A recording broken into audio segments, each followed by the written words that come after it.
Bagaimana dengan satu rumah dua dapur? Arwah mak ada cakap masa hidup jangan ke mana-mana sampai mak mati pun duduk sini. Adik-beradik semua tahu pesanan mak. Sekarang ni adik-beradik minta saya duduk dan jaga rumah tu.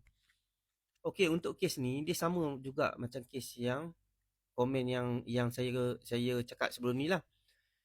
Kalau kata rumah tu masih nama arwah, rumah tu status dia masih rumah pusaka.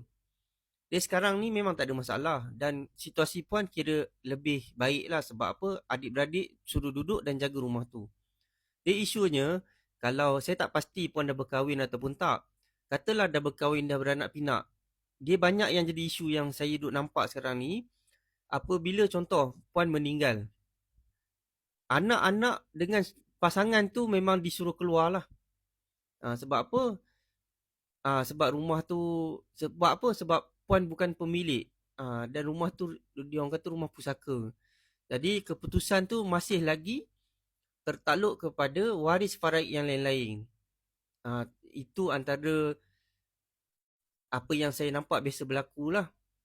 Sebab tu kalau semua redha pada saya tak ada masalah. Cuma saya galakkan urus sampai habis dan masuk je satu nama. Kalau puan ada berkemampuan boleh beli rumah tu, beli dengan nilai semasa ataupun nilai harga keluarga lah. Bincang berapa yang disetujui, masuk je nama puan seorang.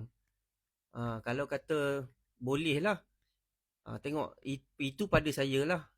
Tengok juga pada kemampuan puan lah, boleh beli ataupun tak kan. Tapi dia baiknya selesai sampai habis. Jangan biar nama arwah. Sebab apa banyak benda berlaku ni sebab status rumah tu masih nama si mati, nama arwah.